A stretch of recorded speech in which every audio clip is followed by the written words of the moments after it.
ginagawa mo sa aming Pangulo. Nakakahiya ka. Kayo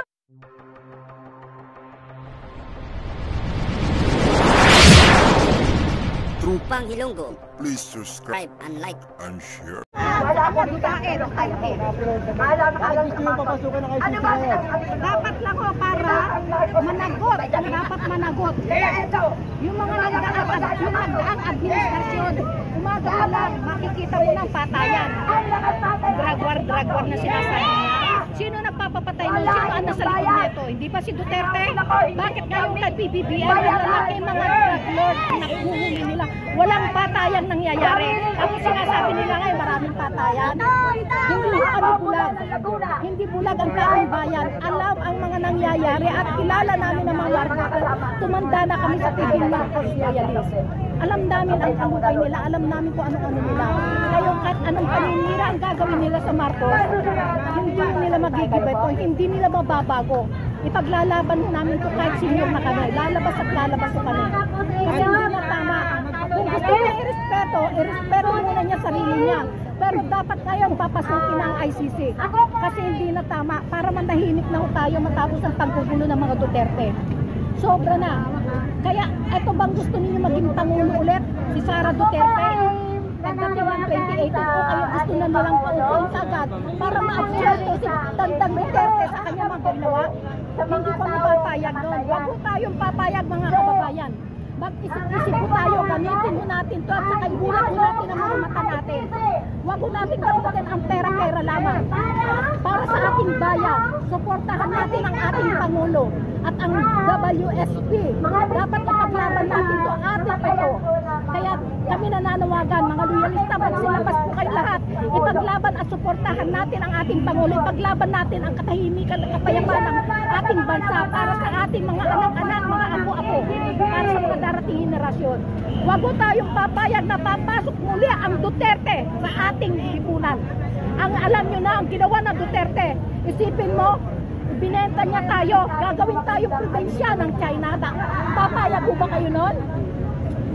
Anong mangyayari sa atin? Magiging communist country tayo. Kawawa yan ang iniwasan ni Apo Lakay noon kaya nagkaroon ng martial law na sinasabi nila, sinisiran na nila ang martial law. Kung walang martial law nung araw, wala Chinese community na communist country tayo. Kaya wag po tayo papayag mga kababayan. Gamitin natin ang ating isipan. Imulak natin ang mga mata natin sa mga nangyayari. Igalan nyo yung mga mata. May mga mata ho kayo, may mga isip kayo, may puso kayo. Kung mahal ninyo ang ating bayan, ipaglaban nyo ito. Suportahan natin ang ating Pangulo. Huwag tayong papayag na dadaw na naman nila at pauupin si Sara Duterte. Sara Duterte walang dignidad, sa totoo lang. Saan nga nakakita, biping na turingan. Ang Pangulo nandun sa ibang bansa, naghihikayat ng mga investor para dito sa ating bansa. Anong ginagawa niya? Sumusuporta siya sa pagmumura ng kanyang tatay at ng kapatid niya. Nakangiti pa siya. Tama ba yun? Bibi ka ng Pilipinas, hindi mo dapat ginagawa yun. Lumagay ka sa gitna. Huwag mong papayagan ang tatay mo mumurahin ng Pangulo. Kaya ka naging bibi, Sara. Dahil sa aming mga loyalista. Kaya huwag mong sabihin ka naging Presidente si Pangulong BBM. Dahil sa inyo, never. Iilan lang kayo. Ang loyalista mulat sa poll. 1986 pa, nakikipaglaban na kami. Kaya nandito kami, kaya huwag nyo ano na kayo ang lagpat upo sa Pangulong BBM. Nagkakamali kayo dyan. Kaya Sara Duterte, huwag ka na maghangad. Kayo mga Duterte, mga traitor kayo ng ating bansa. Wala kayong pinagkaiba sa mga taong bumabatikos at sumisira sa ating bansa. Ayaw niyong umudlad ang ating bansa. Si Pangulong BBM, ginagawa niya lahat para umunlad ang ating bansa. Lahat ng kanyang makakaya. Pero kayo, anong ginagawa niyo? Pilit ninyong sinisira. Ayan ba ang makatarungan na humihingi ng respeto namin? May respeto ka namin sa loob ng 6 na taon, sinuportahan ka, hindi ka namin binoto. Dahil ikaw naging Pangulo. Pangulo ka noon na sinasabi mo si BBM bangag, adik, bakit hindi mo siya pinakulong? Hindi mo siya ikinasuhan. Ngayon nakaupo si BBM, sasabihin mo may bangag na presidente, may bangag na adik na presidente. Kayo kaya ang magpa-drug test kayo namang anak mo. Kung sino lalabas na tunay na adik. Kayo, Fentanyl, Duterte. Lumising ka na. Tigil mo na, itikim mo yung bibig mo. Okay, pangalan natin. Pangalan. Jean Diaz po. Jean Diaz. Jean. Oo po, Jean Diaz po. Andito po ako talaga. Ano po kayo? Ano po? Ano posisyon nyo?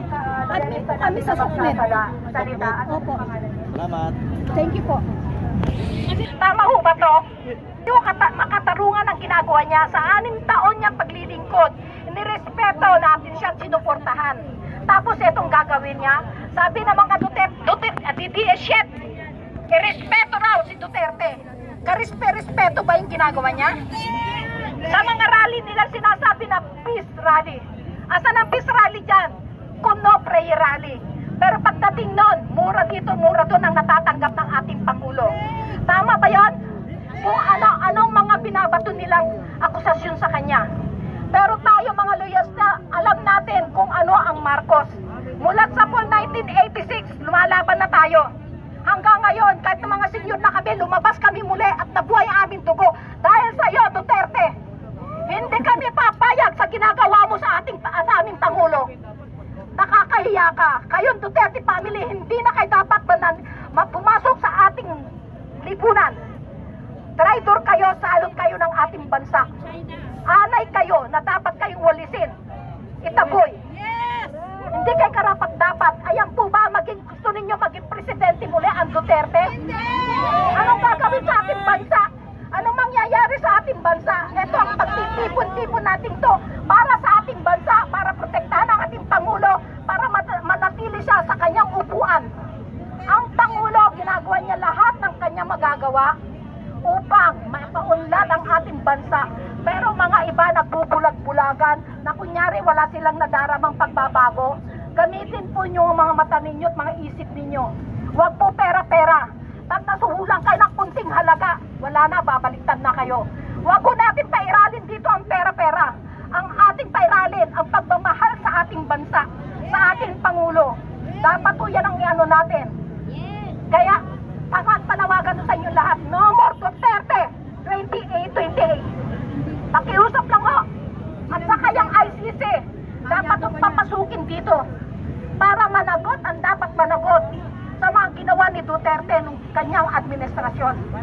Tama ba yun? Umaga pa lang, pagkagising mo, patay dito, patay doon, ang nakikita mo sa dyaryo, sa balita. Bakit kay PBBM ngayon? Ang lalaki mga drug lord ang nahuhuli nila. May patayan ba? Wala. Diba?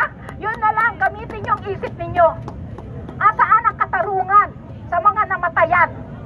Dapat makamit yun, kaya dapat papasukin na ang ICC. Panagutin si Duterte sa kanyang mga ginawa. Karumal-dumal ang kanyang pananungkulan noon. Kunyari ka pa, may pahalik-halik ka pa sa flag ng Pilipinas, ayun pala, nasa loob ang pulo mo. Ngayon, lumantad ka. Lumantad ang inyong tunay na kulay. Kaya nahamon kita, Duterte, at ang mga anak mo, kayo ang magpa-drug test. Titignan natin kung sinong bangag at sinong mga drug addict. Kayo mga protector ng drug addict niya sa Davao, kaya hindi na nasumpo-sumpo. Malalaking drug lord ang nandiyan sa Davao. Pero anong ginagawa nyo? Dahil nagkakapera kayo. Dahil ang dalawa mong anak addict. Ikaw fentanyl naman. Addict ka sa fentanyl. Kaya wag nyo ibato kay PBBM ang mga nangyayari sa inyo. Si PBBM never na ninigarilyo, tapos sasabihin nyo, nagbabangat, adik. Patunayan ninyo. Isa lang kidney. Sa administrasyon mo, sinabi mo na yan, bakit hindi mo kinasuhan? Yun na lang eh. Hindi naman kami mga bobo, mga loyalista. Alam namin, hindi lang kami mga loyalista, ang mga pro-government. Alam nila yan. Alam nilang katotohanan. Kaya nandito kami ngayon para ipaglaban. Ipaglaban ang pang-aalis pusta mo kay PBBM. Tama na, sobra na. Dapat ka nang kalusin.